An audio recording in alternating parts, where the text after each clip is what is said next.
Et si je te disais que sans une famille de banquiers ultra puissante, la France n'aurait peut-être jamais colonisé l'Algérie?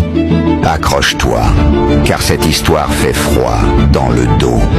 Retour en 1829. La France est en crise. Le roi Charles X est sur le point de perdre son trône.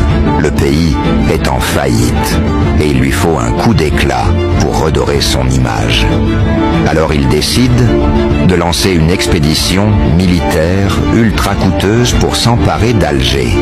Problème, l'État français est endetté jusqu'au cou.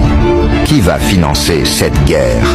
C'est là que les Rothschild entrent en scène. De Rothschild, le banquier le plus puissant de France, accorde un prêt massif au gouvernement de Charles VIII pour financer l'expédition militaire contre Alger. Sans cet argent, l'invasion française aurait été impossible.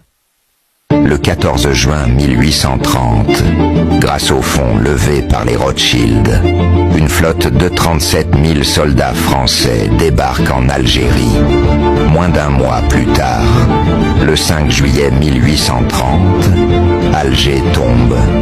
Et c'est le début de 132 ans de colonisation brutale.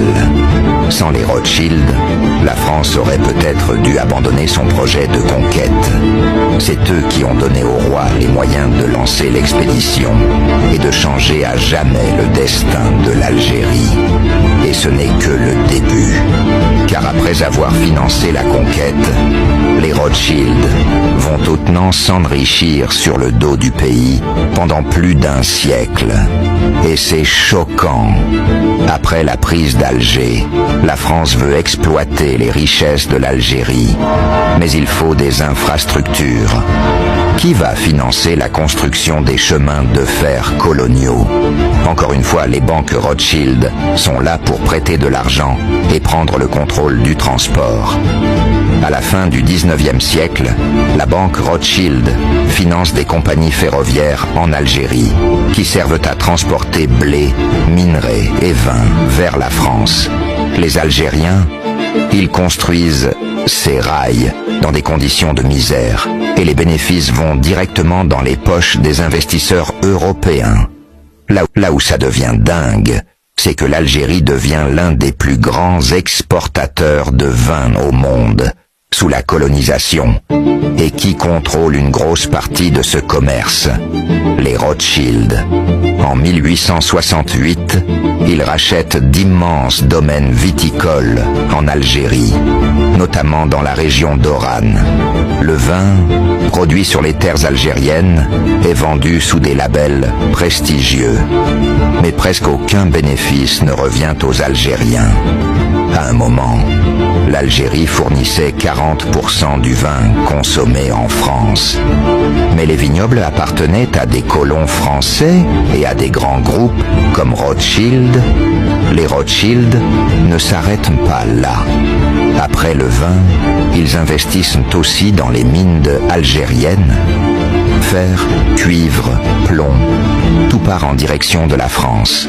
En 1873, la banque Rothschild finance l'exploitation du fer dans l'Est algérien. C'est l'âge d'or du colonialisme industriel. Les matières premières algériennes enrichissent les élites européennes, pendant que les Algériens restent dans la misère sous domination française. Et là, en 1962, l'Algérie arrache son indépendance. Fin du pillage, fin du business pour les Rothschild et les autres colons. Leur empire viticole s'effondre.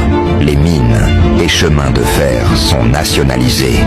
Ils sont contraints de quitter le pays en catastrophe.